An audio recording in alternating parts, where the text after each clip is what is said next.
এখানে আশাকর্মীদেরকে অপবাদ দেওয়া হয় যে আশাকর্মীরা মাকে নার্সিংহোমে পাঠিয়ে দেয় এবং নার্সিংহোমের কাছ থেকে সে টাকা খায়। একেবারেই তাই। সেন্টারে ব্যাগ নিয়ে যাওয়া যাবে না, সেন্টারে ব্যাগ নিয়ে গেলে তারা চুরি চামারি করে নিয়ে চলে যাবে। মানে এটা যে কত বড় অমর্যাদাকর, অসম্মানের। এইগুলোতে কর্মীদের ওপরে নানান ধরনের চাপ আসে, কর্মীদেরকে মার পর্যন্ত খেতে হয়েছে, হ্যারাস করেছে, শোকজ হয়েছে, আধিকারিকরা নানানভাবে তাকে অসম্মানজনক মানে উক্তি করেছে। এই ঘটনাটা কিন্তু গোটা রাজ্যে এখন মারাত্মক। ঘটনা প্রবাহ কি কেবলই শিরোনাম? এর নেপথ্যের চালক কারা? আমাদের জীবনযাত্রায় তার প্রভাবই বা কতটা? আমরা আপনাকে কেবল খবর দেব না, দেব সেই খবরের গভীর বিশ্লেষণ। দেশের রাজনীতি থেকে আন্তর্জাতিক সম্পর্কের জটিল সমীকরণ, নতুন আইনের সুবিধা অসুবিধা, নানান মানুষের জীবনের অভিজ্ঞতা। প্রশ্ন করব আমরা, উত্তর খুঁজব একসাথে। আমাদের নতুন শো বিগ টকসে। আপনাদের সকলকে স্বাগত জানাই আমাদের বিগ নিউজের বিশেষ পডকাস্ট বিগ টকসে। আর সঙ্গে আমি অনিকেত।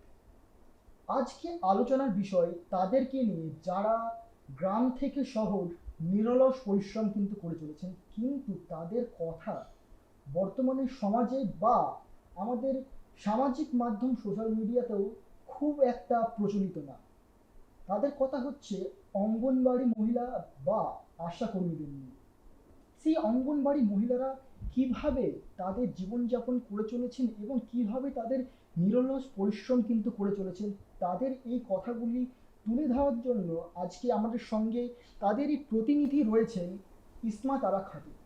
আজকে তার সাথে কথা বলে নেব এবং জেনে নেব তাদের বিষয়ে বিশেষ বিশেষ কিছু কথা। নমস্কার, আপনাকে নমস্কার। বিগ নিউজে স্বাগত।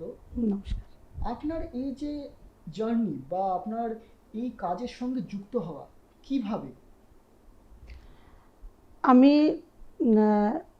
শ্রমিক সংগঠন ট্রেড ইউনিয়নের সঙ্গে যুক্ত এবং আমি ছাত্র অবস্থায় সামাজিক নানান সমস্যা, ছাত্রদের সমস্যা, শিক্ষার সমস্যা, এগুলো নিয়ে সামাজিক মুভমেন্টের সঙ্গে আমি থেকেছি এবং পরবর্তীকালে আমাদের দেশের যে বিশেষ করে শ্রমজীবী মহিলা, যারা যে সমস্ত মহিলারা তার শ্রম দানের বিনিময়ে কিছু উপার্জন করে, এই ধরনের যে শ্রমজীবী মহিলা, তাদের আন্দোলন, তাদের জীবনযাত্রা, তাদের দাবি, তাদের কি ধরনের কাজ, এইগুলোর সঙ্গে আমি মানে তাদের এই বিষয়গুলো নিয়ে ভাবতে গিয়েই তাদের দৈনন্দিন এই লড়াই, আন্দোলন, তাদের পাওয়া চাওয়া এবং তাদের মানে যা প্রয়োজন, সেগুলোর সঙ্গে আমি এই প্রক্রিয়াতেই যুক্ত হয়েছি।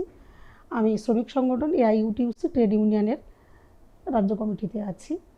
এই প্রক্রিয়াতে আমার আশা। আচ্ছা, আপনার যে এই যে জার্নি, হ্যাঁ, আপনার ভাবনাটা ঠিক কিভাবে এলো? এইগুলোর সঙ্গে যুক্ত হওয়ার আগে তো আপনার কিছু পরিকল্পনা ছিল বা বিশেষ কিছু ঘটনা ছিল, কি কারণে আপনি এখানে যোগ দিয়েছেন? আমার ঘটনা মানে আলাদা করে কোনো বিচ্ছিন্ন কোনো ঘটনা নয়। আমার মানে সামাজিক দায়বদ্ধতা থেকে আমরা সমাজে বাস করি এবং বিশেষ করে একটা সমাজে একটা মেয়ে, একটা মহিলা, তার সংগ্রামটা কিন্তু আরেকটু অন্যরকম থাকে। ফলে সামাজিক দায়বদ্ধতা থেকেই আমার এই সমস্ত যারা স্কিম ওয়ার্কার এবং যারা যে সমস্ত মহিলারা বিভিন্ন সরকারি পরিষেবা ক্ষেত্রে কিংবা নন গভর্নমেন্ট যে অর্গানাইজেশন এই ধরনের স্কিমের সঙ্গেও যারা যুক্ত, যারা কাজ করে, সেই সমস্ত কর্মীদের তাদের মানে এই বিষয়গুলো তারা কি ধরনের কাজ করে, কি তারা পায়, কি তাদের পাওয়া উচিত, কি তাদের জন্য সরকারি বরাদ্দ হওয়া উচিত, এই ভাবনাগুলো খুঁজতে গিয়ে ভাবতে গিয়েই কিন্তু আমার এগুলোর সঙ্গে যুক্ত হওয়া।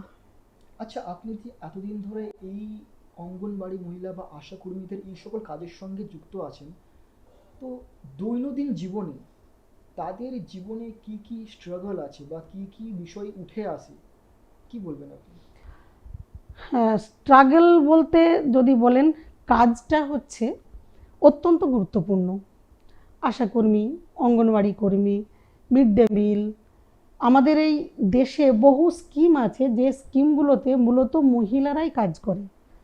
এনআরএলএম আছে, national rural livelihood mission, SSK, MSK, এরকম বহু স্কিম আছে যে স্কিমগুলোতে মূলত মহিলারাই কাজ করে এবং তাদের এই কাজের যে নেচার, আমরা মানে আমি যেটা মনে করি এবং আমরাও যেটা তুলে ধরি, এই কর্মীদের কাজটা কিন্তু সরকারি কর্মীর ন্যায়, এবং যেখানে তারা কাজটা করে তাদের যে ধরনের কাজ, এগুলো কিন্তু সমস্ত সরকারি দপ্তরের অধীনেই, সরকারি দপ্তরে তারা তাদের অধীনেই কাজ করে, সরকারি কর্মীর ন্যায় কাজ করে, একই পদে বছরের পর বছর রাত দিন এই কাজটাই করে যাচ্ছে। ফলে আমরা মনে করি সরকারি দপ্তরে সরকারি কোনো ব্যবস্থাপনার অধীনেই যদি তারা কাজ করবে, তার স্কিম কেন? এটা কোনো স্কিম হওয়া মানেই হচ্ছে এই কর্মীদের প্রতি একটা সরকারের যে দায়িত্ব থাকে, তার সামাজিক সুরক্ষা, তার নির্দিষ্ট বেতন ভাতা একটা কাঠামো নির্দিষ্ট করে দেওয়া, তার বছরে একটা ইনক্রিমেন্ট হওয়া, তারপরে রিটায়ারমেন্টের পরে তার যে ধরনের পেনশন, পিএফ, গ্র্যাচুইটি যেগুলো পাওয়া উচিত অ্যাকচুয়ালি, সেইগুলোকে গভর্নমেন্ট স্বীকার করে না, সেগুলো তাদেরকে দিতে চায় না। ফলে এত মানে কাজের প্রয়োজন আছে এবং সেই জায়গাতে তাদেরকে খুবই কম পয়সায় নিয়োগ করা। আর কাজের বাজার আজকে তো আমরা দেখছি বেসরকারিকরণের দৌলতে, এবং আজকে যে মানে সামগ্রিক যে অর্থনৈতিক অবস্থা আমাদের দেশের, ফলে মানুষের কাজ পাওয়া এবং সেগুলো সরকারি কোনো কাজ পাওয়া, চাকরি পাওয়া, এইটা আজকে একটা চূড়ান্ত দিশাহীন অবস্থার মধ্যে আছে। ফলে সরকার নানান স্কিম তৈরি করে, যেগুলো কিন্তু সমস্ত সরকারি scheme, ASHA, anganwadi, mid day meal, SSK, MSK, NRLM, সবগুলোই কিন্তু সেন্ট্রাল গভর্নমেন্টেরই অধীনেই পরিচালিত হয়, একটা মিশন করে দিয়েছে। ফলে এই মিশনে একটা সরকারি মিশন আছে, সেই মিশনে তাদেরকে সাকসেস করতে হবে এই কর্মীদেরকে। আমরা আজকে দেখছি অঙ্গনওয়াড়ি কর্মী, সহায়িকা, আশা কর্মী, মিড ডে মিল কর্মী, তারা কিন্তু তাদের সরকারি যে মিশন, সেই মিশনকে কিন্তু সাকসেস করেছে শুধু নয়, তারা বহু মানে সমস্ত প্রশ্নে একটা উদাহরণ তৈরি করে দিয়েছে। যে উদাহরণটা আশাকর্মী, তারা মায়ের মৃত্যু, শিশুর মৃত্যুর হার কমানো, গ্রামীণ জনসাধারণ মাকে কিংবা সাধারণ মানুষকে বিভিন্ন রোগ সম্পর্কে সচেতন করা, কিশোরীদেরকে সচেতন করা, এই সচেতনতার কাজটা এটা তো গভর্নমেন্ট এটাই তাদেরকে দিয়ে করাচ্ছে। এই প্রশ্নে তো গভর্নমেন্ট তার মিশনকে এদের মধ্য দিয়ে সাকসেস করেছে। অঙ্গনওয়াড়ি কর্মী, সহায়িকা, তারা কাজ করে নারী ও শিশু কল্যাণ দপ্তরের অধীনে, এবং তাদের আধিকারিকরা সবই তো সরকারি আধিকারিক, কিন্তু কর্মীরা সরকারি তো নয়, কন্ট্রাকচুয়ালও নয়, তারা হচ্ছে স্কিম ওয়ার্কার, প্রকল্পের কর্মী। ফলে এদেরকে প্রকল্পের কর্মী এই নাম দেওয়া হয়েছে। এই প্রকল্পের কনসেপশনের মধ্যেই আছে সমস্ত ধরনের সরকারি যে সুবিধা, যেগুলো মানে দীর্ঘ একটা লড়াইয়ের মধ্য দিয়ে, ঐতিহাসিক যে লড়াইয়ের মধ্য দিয়ে শ্রমিক তারা তাদের লড়াইয়ের মধ্য দিয়ে একসময় যে অধিকারগুলো অর্জিত হয়েছিল, অর্জন করেছিল, 8 ঘন্টা কাজের অধিকার, সমকাজে সমমজুরি, তারপরে মানে সে 24 ঘন্টার মধ্যে 8 ঘন্টা বিনোদন, 8 ঘন্টা তার রেস্ট, 8 ঘন্টা কাজ, এই যে কনসেপশান, এই কনসেপশানগুলোই তো আজকে সম্পূর্ণভাবে অবলুপ্ত করে দেওয়া হচ্ছে। ফলে রাত দিন সমস্ত কাজ তাদেরকে দিয়ে করিয়ে নেওয়া হচ্ছে, অথচ তার বিনিময়ে একজন অঙ্গনওয়াড়ি কর্মী, একজন আশা কর্মী, একজন মিড ডে মিল কর্মী, তার যে ভাতা হওয়া উচিত ছিল, অন্তত রাজ্য সরকারের ন্যূনতম ওয়েজ, সরকার ঘোষিত যে ভাতা, কেন্দ্রীয় সরকারের মিনিমাম ওয়েজ, তাদের ঘোষিত যে ভাতা, সেইগুলো তো এই সমস্ত কর্মীরা পাওয়ার যোগ্য। তারা তো একটা মিশনকে সাকসেস করছে, একটা ব্যবস্থাকে নির্মাণ করছে, মা শিশুর পরিষেবা দিচ্ছে, পুষ্টির যে অঙ্গনওয়াড়ি যে সেন্টারে, হেলথ সেন্টার, গর্ভবতী মা, বাচ্চা, তাদের হাতে খড়ি করানো, প্রি প্রাইমারি পড়ানো, এই কাজগুলো কিন্তু গোটা ভারতবর্ষে তো বটেই, আমাদের রাজ্যে সুচারুরূপে এই সমস্ত কর্মীরা করছে। অথচ তাদের এই শ্রমটার বিনিময়ে ন্যূনতম যে ভাতা হওয়া উচিত ছিল, তাদের আরও যে সুরক্ষা, সামাজিক সুরক্ষা, কর্মক্ষেত্রে নিরাপত্তা সুরক্ষা যেগুলো প্রয়োজন ছিল, সেগুলো কিন্তু অবহেলিত আমরা মনে করছি, এবং এরকম বহু ঘটনা আছে, আমরা দেখছিও। ফলে তাদের আজকে শিক্ষাগত যোগ্যতা, নানান ট্রেনিং, এইসব দিয়েই তো সরকার তাদেরকে নিয়েছে। অথচ মিনিমাম যে দায়বদ্ধতা একটা সরকারেরও এখানে থাকার কথা ছিল, কি কেন্দ্র কি রাজ্য, যখনই যারা ক্ষমতায় এসেছে সরকার বদল তো হচ্ছে, স্কিম তো অনেক পুরনো স্কিম। অঙ্গনওয়াড়ি স্কিম হচ্ছে 1975 সাল, কেন্দ্রের রাজ্যে অনেক সরকার গেছে এসছে, ফলে আজকে তারা 10,000 পর্যন্ত তার মিনিমাম যে ভাতা পৌঁছতে পারেনি।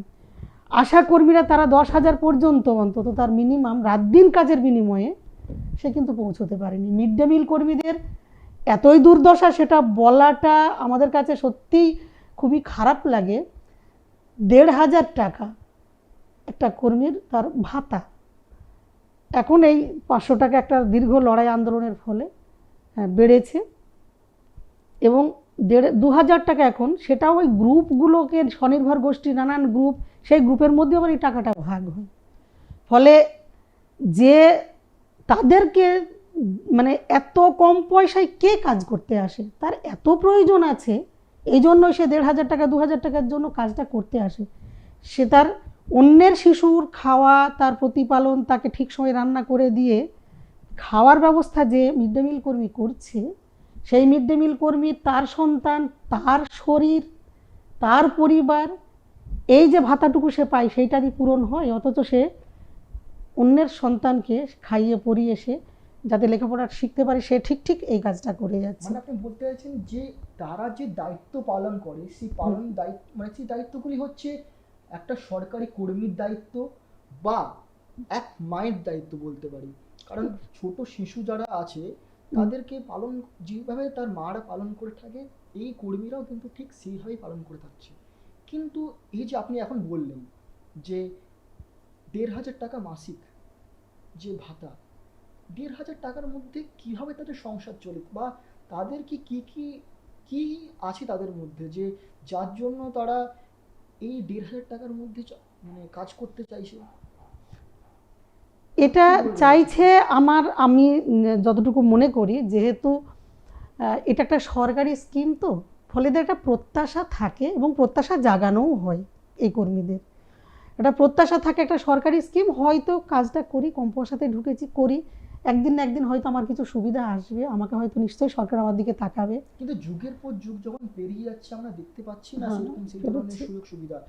উল্টে কিন্তু এমনও হয়েছে যেখানে যে অঙ্গনবাড়ি মহিলা যারা আছেন বা এই ধরনের আশাকর্মী যারা আছেন, তাদের ওপর বিভিন্ন ধরনের আরোপ বলতে পারি বা কথা কিন্তু প্রচলিত হয়েছে বা দোষ চাপিয়ে দেওয়া হয়েছে, যার মধ্যে প্রচলিত একটা প্রথা বা দোষ বলতে পারি, যেটি হচ্ছে আজকে মিড ডে মিলের যে যারা রান্না বান্না করছেন, অনেকে বলে থাকেন যে সেই কর্মীরা নাকি সরকার থেকে প্রদত্ত যে রেশন, যেগুলি থেকে রান্না করবে শিশুদের জন্য বা স্টুডেন্টসদের জন্য, হ্যাঁ, তাদের সেই রেশন থেকে রেশনের চাল ডাল এইসব নিয়ে নিচ্ছে নিজেদের জন্য। এই বিষয়টা আপনি কি বলতে চাইছেন? আমি মানে যেহেতু অনেকগুলো স্কিম, আমি স্কিম ওয়ার্কার্স ফেডারেশন অফ ইন্ডিয়ার সাধারণ সম্পাদিকা এবং পশ্চিমবঙ্গ আশাকর্মী ইউনিয়নের রাজ্য সম্পাদিকা, এবং সব স্কিমগুলোর তার জায়গাতে ঠিক এই ঘটনাগুলো আছে। যেমন ধরুন আশাকর্মীদের তারা মা, শিশু এবং গ্রামীণ জনসাধারণের পরিষেবা দেওয়া, মা, গর্ভবতী মা, তার সামগ্রিক যে পরিষেবা, সেই পরিষেবাটা নেওয়ানোর জন্য তাকে হসপিটালমুখী করা, সাব সেন্টারমুখী করা, এটা তার কাজ। মাকে, শিশুকে, সাধারণ মানুষকেও।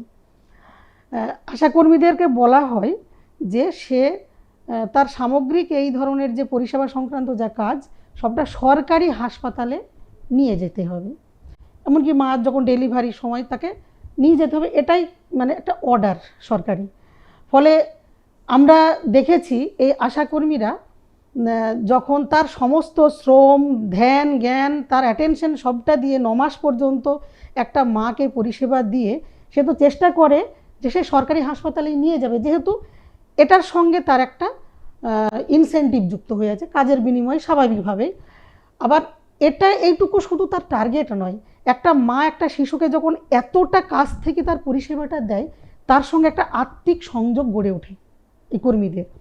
ফলে দেখা গেল যে সরকারি হাসপাতালে সে অনেক কষ্ট করে নানানভাবে অ্যাম্বুলেন্স করে কি গাড়ি ভাড়া করে নিয়ে গেল, সাথে মাঝরাতে যে কোনো সময় তো তার পেন উঠতে পারে, মাকে নিয়ে যাওয়ার, সে নিয়ে গেল। এমনও ঘটে যে সেই হাসপাতালে তার মানে ঠিক ঠিক সহযোগিতা, ঠিক ঠিক পরিষেবা পেল না। দেখা গেল সিজারের ব্যবস্থা নেই, ব্লাডের ব্যবস্থা নেই, ইউএসজির ব্যবস্থা নেই, কিংবা হয়তো সিজার করবে সেই ডাক্তার নেই, মানে নানান ধরনের। সরকারি নিদান হচ্ছে সরকারি হাসপাতালে নিয়ে যেতে হবে, কিন্তু সরকারি হাসপাতালগুলোর অবস্থা আজকে কী আমরা খুব ভালো করেই জানি। ফলে সেখানে গিয়ে যখন একটা মা দেখে যে তার মানে আসন্ন যে তার সন্তান সে জন্ম দেবে, সেখানে গিয়ে এত কিছু নাই, তার মধ্যেও তো একটা দোদুল্যমানতা সেই মায়ের মধ্যে নানা মানে প্রতিক্রিয়া হতে থাকে। ফলে বহু সময় ওই মা সেই সরকারি হাসপাতালের উপরে নির্ভর না করে নার্সিংহোমে চলে যায়। নার্সিংহোমে চলে গেলে সে তো তার নিজের দায়িত্বে তাকে যেতে হয়। এখানে আশাকর্মীদেরকে অপবাদ দেওয়া হয় যে আশাকর্মীরা মাকে নার্সিংহোমে পাঠিয়ে দেয় এবং নার্সিংহোমের কাছ থেকে সে টাকা খায়। এই যে এটাও তার কাছে, যে মাকে নিয়ে সে এত স্বপ্ন দেখে সে নিয়ে গেল, সরকারি চূড়ান্ত অবহেলা অব্যবস্থার জন্য সে মা সেখানে থাকতে পারলো না, তার ডেলিভারিটা তাকে বাধ্য হতে হলো নার্সিংহোমে। আবার সেখানে এই আশাকে সে টাকাটা তো পেলই না, নার্সিংহোমে গেলে সে পাবে না, সেই আশাকে কিন্তু অপবাদটা বহন করতে হলো। এবং এই ব্যাপারে আধিকারিকদের একটা অংশ তো আছে, তারা কোনোভাবেই এটা যে মানে একটা কি বলবো সহমর্মিতার সাথে দেখা কিংবা বিষয়টাকে একটা বস্তুনিষ্ঠ একটা যুক্তির উপরে অন্তত তারা সকলেই তখন নিজেদের যে দায়টাকে এড়ানোর জন্য আলটিমেট সে আশার উপরে সমস্ত দায় চাপিয়ে দেয়। এরকম বহু অপবাদ নিতে হয়। অঙ্গনারীর ক্ষেত্রে আপনি যেটা বললেন একেবারেই তাই। সেন্টারে ব্যাগ নিয়ে যাওয়া যাবে না, সেন্টারে ব্যাগ নিয়ে গেলে তারা চুরি চামারি করে নিয়ে চলে যাবে। মানে এটা যে কত বড় অমর্যাদাকর, অসম্মানের এমন অবস্থা যা যোগান থাকে এবং এলাকায় যা মা বাচ্চা থাকে সেইটা কিন্তু রান্না করে দিয়ে এলাকার মা বাচ্চা দেয় তো ওই বরাদ্দ, সেটাও যে সরকারি বরাদ্দ একটা ভালো ঠিক ঠিক সময় ঠিক ঠিক পরিমাণ মতো থাকে, এটা থাকে না। ফলে সেখানেও হয় কি, ওদের যে হিসেবটা থাকে নাম এন্ট্রি করতে হয়, সেই নাম এন্ট্রি করা সেটা যে মা খাবারটা নিতে আসে তার মোবাইল, তাকে মোবাইলের নাম এন্ট্রি করতে হবে, ওই অঙ্গনওয়াড়ি কর্মীকে তার নামটা এন্ট্রি করতে হবে, তার আধারের সঙ্গে লিঙ্ক করতে হবে। এই যে এত বাগাড়াড়ম্বর করে দিয়েছে, ফলে বহু ক্ষেত্রে দেখা গেল যে যে মায়ের মোবাইলে রিচার্জ নেই, রিচার্জ না থাকলে তার ওটিপি যাবে না, ওটিপি না থাকলে সে ওই নামটা এন্ট্রি করতে পারবে না। তাহলে এত কিছু সে পারলো না, সেই মাটা যখন একটা থালা নিয়ে এসে দাঁড়ালো, তাহলে এই কর্মী তখন কি করবে? তাকে কি রিফিউজ করবে না তোমার হচ্ছে না, তোমাকে খাবার দেব না? এইটা তো ওর একটা মানবিকতা আছে, ওর একটা দায়বদ্ধতা আছে, সে কি করে তাকে রিফিউজ করবে? ফলে তাকে দিতে হয়, দিলে তার হিসেব দিতে হয়, কেন তার নাম এন্ট্রি নেই তাকে দেওয়া হলো। মানে এইগুলোতে কর্মীদের ওপরে নানান ধরনের চাপ আসে, কর্মীদেরকে মার পর্যন্ত খেতে হয়েছে, হ্যারাস করেছে, শোকজ হয়েছে, আধিকারিকরা নানানভাবে তাকে অসম্মানজনক মানে উক্তি করেছে। এই ঘটনাটা কিন্তু গোটা রাজ্যে এখন মারাত্মক। এদিকে সরকারি মানে যে যোগান, চাল ডাল সবজি জ্বালানি মশলা, এগুলো মাসের পর মাস তার বিল বাকি থাকে, সেটা ঠিকমতো দেয় না, ভাতা বাকি থাকে, ঠিকমতো তারা পায় না, ধার করে করে বহু কর্মীরা দোকানে ধার করে করে 3 মাস 4 মাসের বিল দিতে পারে না, দোকানদাররা ধারে কোনো জিনিস দিতে চায় না। মানে অথচ এখানে সরকারির যে দায়িত্ব তার, আমি চাইছি তাকে পুষ্টি দেব, একটা মা বাচ্চাকে ঠিক ঠিক তার পরিষেবাটা কর্মীরা দিক, অথচ আমি যোগানটা দিচ্ছি না, আমি চাল ডালের যোগানটা রাখছি না। আবার সে ওইটা পাওয়ার ক্ষেত্রে হাজার রকমের শর্ত যুক্ত করে দিচ্ছে, যে শর্তের কারণে কর্মী মানে উপভোক্তারা ঠিকমতো তার মানে জিনিসটাও ঠিকমতো পায় না। আবার হয়তো অনেক সময় এগুলো তো ঠিক থাকে না, কখনো অনেক বেশি বাচ্চা চলে আসে, মারা চলে আসে, কাকে কম দেবে কাকে বেশি দেবে? এখানে এলাকার মানুষের কাছেও কর্মী অপ্রিয় হয়, সরকারের কাছেও কর্মী তার এই সমস্যা বোঝাতে পারে না। ফলে যে দায়িত্বটা সরকারের পালন করার কথা ছিল তার সবটা ঠিক ঠিক মতন এই ব্যবস্থাপনাটা করা, এইটা কিন্তু সরকারি উদাসীনতা আছে। মিড ডে মিল কর্মী, মিড ডে মিলের 1,500 দীর্ঘদিন ধরে তো এটাই চলছে, অথচ অন্যান্য রাজ্যে অন্যান্য বহু রাজ্যে এই রিসেন্ট বিহারে বাড়িয়েছে, হরিয়ানাতে 7,000 টাকা মিড ডে মিল কর্মীদের ভাতা, কেরালাতে 11,000 টাকা, এরকম বহু রাজ্য আছে। আমাদের রাজ্যেই কেবল সবচেয়ে কম আশাকর্মীদের ভাতা, অন্যান্য বহু রাজ্য আছে অনেক বেশি পায়। অঙ্গনওয়াড়ি কর্মীদের 19,000 টাকা পর্যন্ত তারা ভাতা পায়।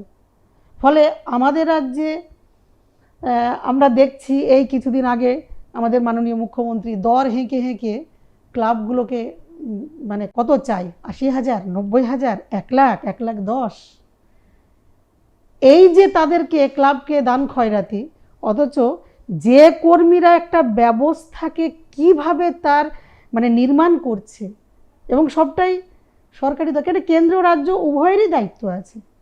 60% 40% যে রেশিও, তো উভয়ের ক্ষেত্রেই তো মানে সবটাই কখন কাকে কি প্রয়োজনে দেবে তার গদিটাকে সুরক্ষিত রাখার জন্য এবং তার আবার ক্ষমতায় ফিরে আসার জন্য এই দৃষ্টিভঙ্গি নিয়ে সরকারগুলো চলে। ফলে আচ্ছা, আপনি যে কথাগুলি এখন বললেন সেই কথা থেকে একটা জিনিস প্রকাশ পায় যে একদিকে যেখানে আমাদের মাননীয় মুখ্যমন্ত্রী মমতা বন্দ্যোপাধ্যায় আমাদের মা দুর্গার পূজা আরাধনা করার জন্য ক্লাবগুলিকে 1,10,000 টাকা করে দিচ্ছে, বা একটা টাকা তো দিচ্ছে নির্দিষ্ট পরিমাণে, কিন্তু অন্যদিকে সেই রাজ্য সরকারই কিন্তু এই যে আমাদের আশাকর্মী বা অঙ্গনবাড়ির যে মহিলারা আছেন যাদেরকেও কিন্তু এক মায়ের কাজই করতে হচ্ছে। অবশ্যই দুর্গা মাও যদি মা হয়, এই আশাকর্মী বা অঙ্গনবাড়ির মহিলারাও তো একটা মা, ওরা এক একজন মা, ওরা তো মায়ের কাজই করছেন। তাহলে তাকে না সেই অনুযায়ী তাদেরকে শ্রদ্ধা দেওয়া হচ্ছে, না তাদেরকে সেই অনুযায়ী মূল্য দেওয়া হচ্ছে, উল্টে তাদেরকে অপবাদ দেওয়া হচ্ছে। কি বলবেন এখানে আপনি? হ্যাঁ, বলবো মানে একজন মাননীয় মুখ্যমন্ত্রী, মহিলা মুখ্যমন্ত্রী, এই স্কিমে তো আমাদের এই রাজ্যে 7 লক্ষ এই ধরনের কর্মী যারা বিভিন্ন স্কিমে কাজ করে, 7 লাখ, এবং অত্যন্ত গুরুত্বপূর্ণ পরিষেবা তারা দেয়। তিনি যেখানেই মিটিংয়ে যান, আমরা শুনেছি নানান মিটিংয়ে আমার আশাকর্মীরা বহু কাজ করে, আমার অঙ্গনওয়াড়ি কর্মীরা বহু কাজ করে, আমার মিড ডে মিল কর্মী এবং আরও এই যে স্বনির্ভর গোষ্ঠী NRLM তারাও নানান কাজ করেন, এগুলো তিনি তো বলেন, শুনতে তো ভালোই লাগে, কিন্তু শুধু বলা এবং করোনার সময়ে মানে এই তো সবে এখনও আমাদের চোখের সামনে ওই ঘটনা এবং ওই পরিস্থিতিটা আমাদের সকলের সামনেই চোখে ভেসে ওঠে। এই আশাকর্মীরা, স্বাস্থ্যকর্মী আর করোনা ওর একটা অতিমারি রাস্তায় বেরিয়েছে ওরকম সময়ে, এবং তখন তাদেরকে বলাই হয়েছে বাড়ি বাড়ি যেতে হবে, কার জ্বর আছে, কোন পরিযায়ী শ্রমিক আসছে, তার কোয়ারেন্টাইন সেন্টারে সমস্ত ডিউটি দিতে হবে, এবং তারা যত ধরনের যান বাজি রেখে তারা কিন্তু করেছে এবং সরকারি নির্দেশে করেছে। তারা শুরুতে আমরা পশ্চিমবঙ্গ আশাকর্মী ইউনিয়নের পক্ষ থেকে যখন গোটা কলকাতা, গোটা পশ্চিমবঙ্গ, গোটা দেশ দুনিয়া সব স্তব্ধ, স্বাস্থ্য ভবনে গাড়ি ভাড়া করে করে আমাদেরকে যেতে হয়েছে, এরা কাজ করছে, এদেরকে মাস্ক, স্যানিটাইজার, PPE এইগুলো দেওয়া হোক। সে একটা করোনা রোগীর কাছে গিয়ে দাঁড়িয়ে ছবি তুলবে, পরিষেবা দেবে, কোয়ারেন্টাইন সেন্টারে যাবে, অথচ একেবারে খালি হাতে, কোনো কিছু তো ব্যবস্থা কিন্তু করা হয়নি সরকারিভাবে, অথচ এই খাতে তো কোটি কোটি টাকা এসেছে। তো ফলে এটার জন্য আমাদেরকে লড়তে হয়েছে। এই কর্মীরা এই পরিষেবা দিতে গিয়ে বহু কর্মী আক্রান্ত হয়েছে। আমার মাননীয় মুখ্যমন্ত্রী ঘোষণা করেছিলেন যারা আক্রান্ত হয়েছে সে সরকারি হাসপাতালে ভর্তি হলে কিংবা সরকারি সার্টিফিকেট থাকলে, তার পজিটিভ থাকলে সে 1 লক্ষ টাকা করে পাবে। সেই ঘোষণায় মানে 10,000 আশাকর্মী প্রায় আক্রান্ত হয়েছিল। মনে হয় ওই 100-150 কোনো হবে এরকম সংখ্যা কর্মী যে ওই 1 লক্ষ টাকা পেয়েছে, বাকি কোনো কর্মী পায়নি। তাহলে তিনি ঘোষণা করলেন, তিনি বঙ্গজননী বললেন, তিনি করোনা যোদ্ধা বললেন, তিনি বিভিন্ন জায়গায় করোনা যখন একটু কম হয় তখন তিনি সার্টিফিকেট দিলেন, ফুল চড়ালেন, মালা পরালেন এই আশাকর্মীদের, অথচ 1 লক্ষ টাকা তিনি নিজে ঘোষণা করেছেন দেননি। টাকার অভাব না ইচ্ছার অভাব। বাকি যারা 100 জন বা 150 জন যেটা বললেন আপনি, এই যে 100-150 জন যে পেলো 1 লাখ টাকা করে, কিন্তু বাকিরা যে পেলো না, তাহলে ওই 100-150 জনই কেন পেলো, বাকিরা কেন পেলো না? মাঝখানে কি কিছু খামতি থেকে গেছে, নাকি পুরোটাই সরকারের দোষ? কি বলবেন আপনি? না, এটা তো অ্যাকচুয়ালি মানে ওদের পোর্টালে তো সব নাম তুলেছে সরকারিভাবে, কারা আক্রান্ত হয়েছে তাদের সামগ্রিকভাবে সমস্ত। অ্যাকচুয়ালি আমার যেটা মনে হয়েছে, আমরা দেখেছি 2020 সালে তো শুরু হয়েছে, এবং ওই 20, 21, 22 যেটা পরে ঘোষণা করেছিল যে 22 সালে যারা আক্রান্ত হয়েছে তাদেরকে আর তারা পাবে না, সেটাও জানা গেছে অনেক পরে। আবার আমরা বহু ক্ষেত্রে দেখেছি ব্লকে থেকে নামগুলো জেলায় গেছে, জেলা থেকে স্টেটে গেছে, তারা আক্রান্ত, তাদের ওই পজিটিভ যা রিপোর্ট নিয়ে সেগুলো নিয়ে বহু জায়গাতে সেটা জেলা থেকে স্টেটে পাঠাতে তারা দেরি করেছে, ডিলে করেছে। তো এই যে ডিলে করছে, একটা ঘোষণা যখন হলো তখন তো সবটা তো তৎপরতার সাথে হওয়ার কথা, তাহলে এই যে হলো না, গেল না, এটাও আমার মনে হয়েছে যে এটা নিশ্চয়ই এটার পিছনে একটা পরিকল্পনাই কাজ করেছে, না দেওয়ারই পরিকল্পনা।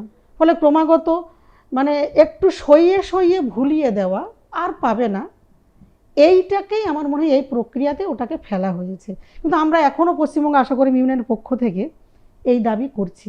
আমাদের রাজ্যে অঙ্গনওয়াড়ি কর্মীদেরকেও পরের দিকে করোনার এই ধরনের কাজে ভ্যাকসিন দেওয়ানোর সময় স্লিপ বিলি করা, তারপরে ওই যেখানে ভ্যাকসিন হবে সেখানে এলাকার মানুষজনদেরকে সেখানে আনানোর মানে মোটিভেট করার এই কাজে তাদেরকেও লাগানো হয়েছিল।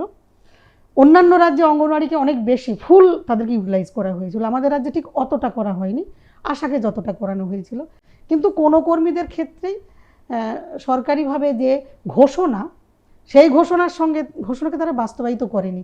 এমনকি আমরা জানি ভ্যাকসিন দেওয়ার সময় যে টিম হয়েছিল, সেই টিমের মধ্যে আশাকর্মীও ছিল, সেই টিমে একটা মানে টোটাল টিমের জন্য একটা বরাদ্দ ছিল, মোটিভেট করার জন্য একটা টাকা তাদের জন্য বরাদ্দ ছিল, সে টাকাও একটা কর্মীর কিন্তু অ্যাকচুয়ালি টোটাল ওই পরিষেবা দেওয়ার জন্য মানে 12-14 হাজার টাকা করে পাওনা ছিল। যারা আমরা ইউনিয়নের পক্ষ থেকে লড়ালড়ি করে প্রচণ্ড ডেপুটেশন দিয়ে ঝামেলা করে চেঁচামেচি করে স্বাস্থ্য ভবন পর্যন্ত তুলে আধিকারিকদেরকে বিপর্যস্ত করে দিয়ে যেখানে একটু আদায় করতে পেরেছি সেখানে কিছু পেয়েছি, বাকি এন্টায়ার বেঙ্গলে না পাওয়ার লিস্ট বহুত লম্বা। আচ্ছা, ন্যায্য শ্রমের মূল্য তো পাচ্ছেই না একদিকে, তাহলে কি প্রাণের মূল্যটাও নেই? কারণ একদিকে যখন আমাদের কোভিডের টাইমে তারা গিয়েছিলেন সেবা করার জন্য সাধারণ মানুষের, তাদের তো নিজস্ব প্রাণের ঝুঁকি ছিল, তারা প্রাণের ঝুঁকি নিয়ে গিয়েছে, সেদিকে আপনি বলছেন যে 1 লাখ টাকা করে দেওয়ার যে মুখ্যমন্ত্রী মমতা বন্দ্যোপাধ্যায় যে আশ্বাস দিয়েছিলেন, সেই আশ্বাস কিন্তু তিনি রাখেননি, এমনই কিন্তু আপনি দাবি করছেন। কি বলবেন? মানে কি এখনো পর্যন্ত কি সরকারের উপর বিশ্বাস রাখছেন যে পরবর্তীকালে আপনারা দাবি করলে কি আপনাদের দাবিগুলি ঠিকভাবে পূর্ণ হবে? আমরা মানে এটা মনে করি যে সরকার তার এই যে দেওয়াগুলো সেগুলোকে মানে অনেক সময় দেখি ভর্তুকি দেওয়া, অনুদান দেওয়া, এই দেওয়াটা তার বিনিময়ে তার কিছু সে প্রত্যাশা করে যে কোনো সরকার, মানে তার হয় গদিটা সুরক্ষিত থাকা, নাহলে তার ভোটটাকে সুরক্ষিত রাখা, কিংবা ইমিডিয়েট সে একটা কিছু হাতে রেজাল্ট পাওয়া, এই অ্যাপ্রোচটা থাকে। তো আমরা এটাই মনে করি যে এর মধ্য দিয়ে একটা কর্মীর যে প্রয়োজন, যে সমস্যা, তার যেটা অ্যাকচুয়ালি যে শ্রমের মূল্য যেটা হওয়া উচিত, এর মধ্য দিয়ে সেটা হয় না। যেমন ধরুন লক্ষ্মীর ভাণ্ডার সাধারণ মহিলারাও পাচ্ছে, আশাকর্মী, অঙ্গনওয়াড়ি কর্মী সমস্ত মহিলারাই পাচ্ছে। কিন্তু আমরা মনে করি যে একটা কর্মী যখন একটা সুনির্দিষ্ট পদ্ধতিতে নানান ট্রেনিং পেয়ে একটা অ্যাপয়েন্টমেন্ট পেয়ে একটা দপ্তরের অধীনে সে যখন সরকারি তত্ত্বাবধানে একটা পরিষেবা দিচ্ছে, তাহলে সরকার তার এই শ্রমের মর্যাদা, তার শ্রমের যে মূল্য, তার যে অধিকার, এই অধিকার এবং এই মূল্য হিসেবে তার ভাতা বৃদ্ধি করা, বছরে অন্তত একটা সুনির্দিষ্ট হারে, আমরা দাবি করেছি 3% ইয়ারলি বৃদ্ধি করতে হবে। এবং যে শ্রম সম্মেলনে গৃহীত 45-46তম যে শ্রম সম্মেলন, সেই শ্রম সম্মেলনের গৃহীত যে নীতি ছিল, তখনকার বাজার দরের নিরিখে ছিল একটা এই ধরনের শ্রমিক তার ন্যূনতম ভাতা সরকার ঘোষণা করেছিল, কেন্দ্রীয় সরকার, যে তখনকার বাজার দরের নিরিখে ছিল সেটা 16,000, আজকের বাজার দরের নিরিখে সেটা অ্যাকচুয়ালি 36,000। আমরা তো আমাদের কর্মীদের সামনে মানে বলতেই পারি না যে সরকারের কাছে 36,000 টাকা ভাতা দিতে হবে, দাবি করতে গিয়েই আমরা মানে আমাদের সংকোচ বোধ হয়, অথচ তাদেরই তো ঘোষিত নীতি এটা। ফলে সেই ঘোষিত নীতি মেনেই তো সরকারের বর্তমান বাজার দরের নিরিখে ন্যূনতম ভাতা বৃদ্ধি, সামাজিক সুরক্ষা, প্রতি বছর তার যে বৃদ্ধি, এই বৃদ্ধিটা করানো দরকার।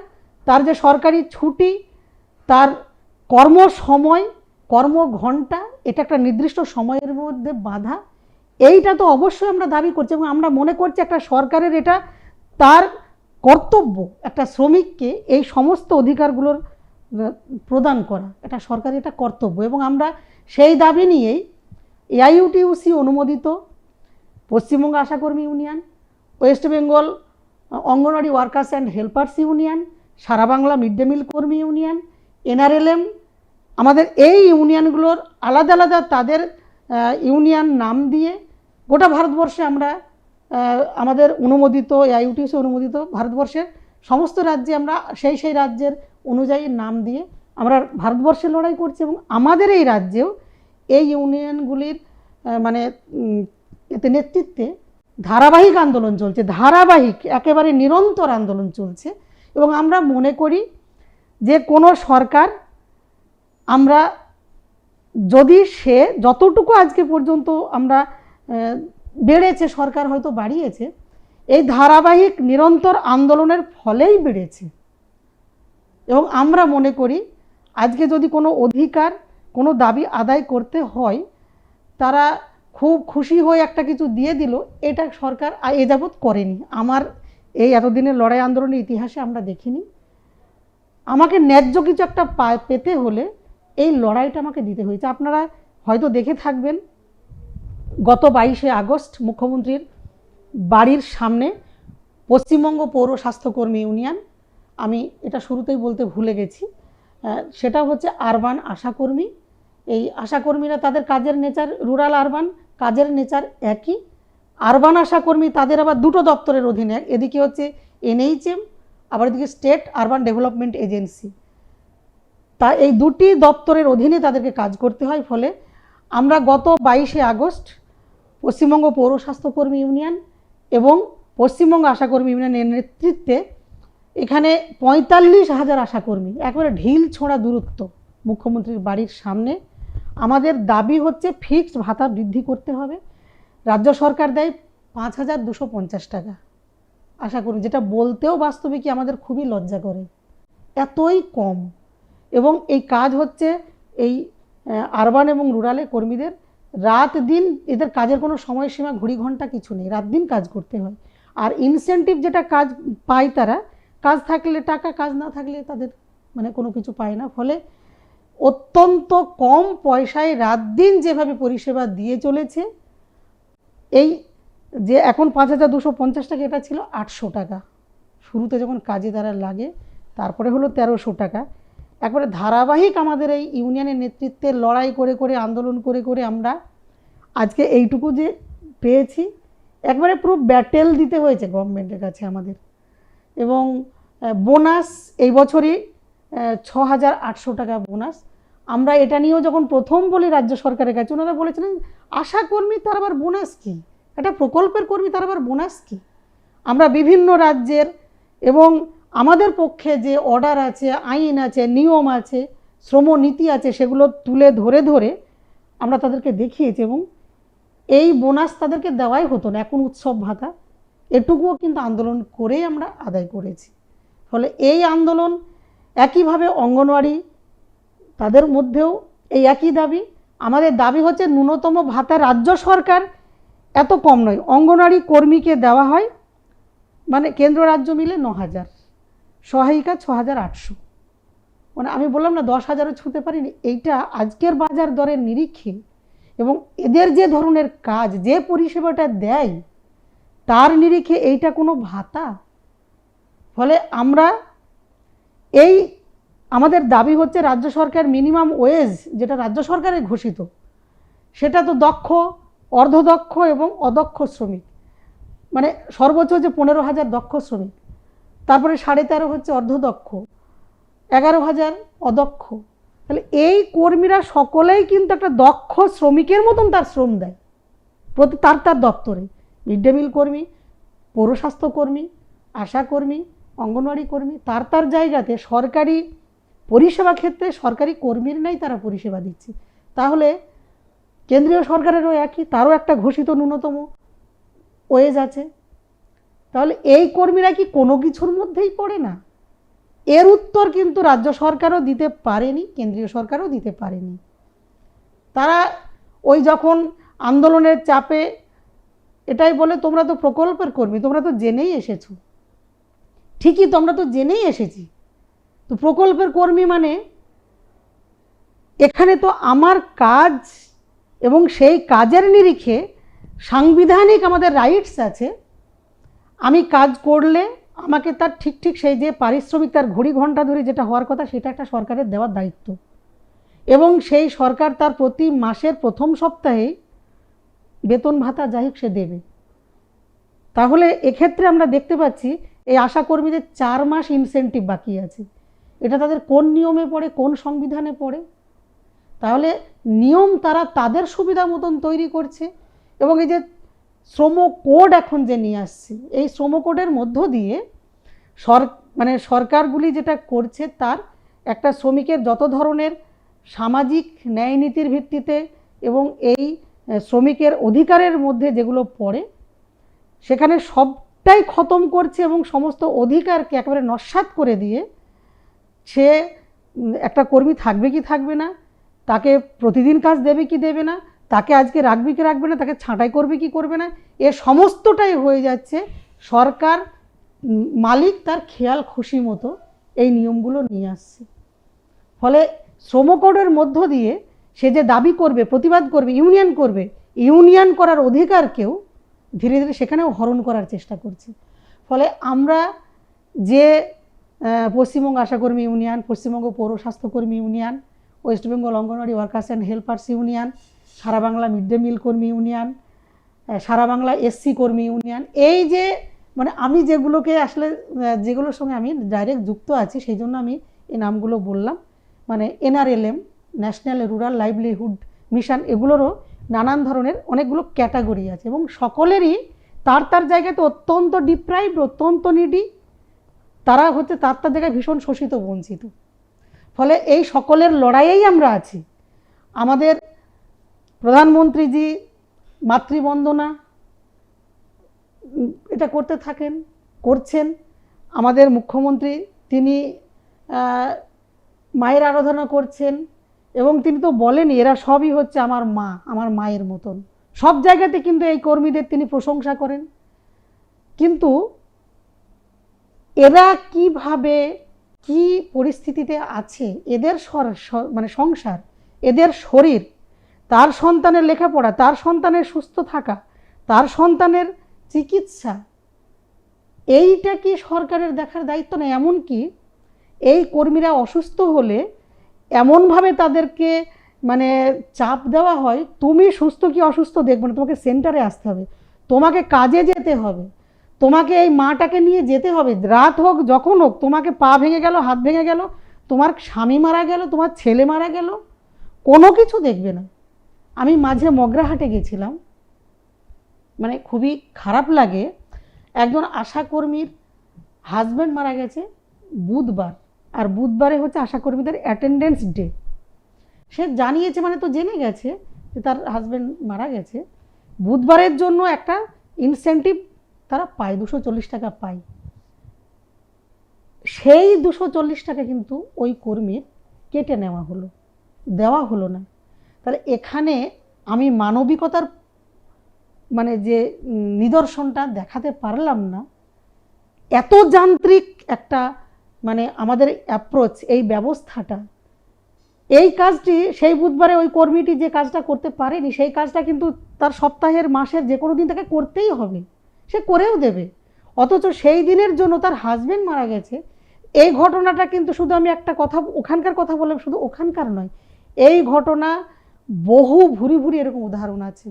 আবার এই কর্মীরা, আশাকর্মী, আমি এই রিসেন্ট এই যে উত্তরবঙ্গে বন্যায় যে ভেসে গেল নাগরাকাটা ব্লক, আশাকর্মী বাড়ি ভেসে গেছে, জল, সাপ, বাড়ি টাড়ি ভেঙে তার তোড়ে বেরিয়ে গেছে। আর সেই সময় একটি মায়ের তার পেন উঠেছে, ওই তার প্রসব যন্ত্রণা উঠেছে, তাকে হাসপাতালে নিয়ে যেতে হবে। ওই আশাকর্মী কিন্তু তার ঘরদোর সব চলে গেল ভেসে। সে সেই কর্তব্য পালন করার জন্য সাঁতার দিয়ে, নৌকোর ব্যবস্থা করে, কোথায় মাঝি, কোথায় কি, এই ব্যবস্থা করে সেই মাকে জীবনের ঝুঁকি নিয়ে নৌকো তারপরে অ্যাম্বুলেন্স করে হাসপাতালে নিয়ে গেছে, সেই মা সুস্থ সন্তানের জন্ম দিয়েছে। এইটাতে ওই কর্মী যে আনন্দ পেয়েছে একটা মায়ের জীবন বাঁচাতে, তার ঘরদোর চলে যাওয়ার চেয়ে এই আনন্দটা কিন্তু এই কর্মীর কাছে অনেক বড় হিসেবেই কিন্তু এই কর্মীরা দেখে। ফলে এদের সামাজিক দায়বদ্ধতা, এই দায়বদ্ধতায় কিন্তু এরা আটকে গেছে। এটাই হচ্ছে সরকার এটাকে এক্সপ্লয়েট করছে। তাহলে আমরা কথা বলে নিলাম অঙ্গনবাড়ি বা আশাকর্মীদের যে সকল জীবনযাপন বা তাদের কর্মদক্ষতা ঠিক এতটাই যে তারা নিজের কথা ভাবার আগে নিজের কর্মের যে দায়িত্ব, সেই দায়িত্ববোধ সেটিকে সর্বোচ্চ সম্মান দিয়ে থাকেন, এবং তাদের যে ভাতা বা তাদের যে শ্রম যেটাই হোক না কেন তার জন্য তারা লড়ে চলেছেন, কিন্তু তাদের কর্মের যে ফল বা কর্মদক্ষতা সেদিক থেকে তারা কোনো দিনও একটু হলেও কিন্তু না করেননি। এমনই কিন্তু জানতে পারলাম আমাদের দিদি ইসমাত আরা খাতুনের কাছ থেকে। এরকমই সাধারণ যে মানুষরা আছেন, সাধারণ যে জনগণ আছেন, শুধুমাত্র রাজনীতি না, আমাদের সাধারণ জনগণের বা মাটির যে সকল মানুষরা আছেন যারা সাধারণ খেটে খাওয়া মানুষ, এমনই বিভিন্ন মানুষদের বিভিন্ন আলাদা আলাদা গল্প আছে, তাদের বিভিন্ন বিভিন্ন দাবি আছে।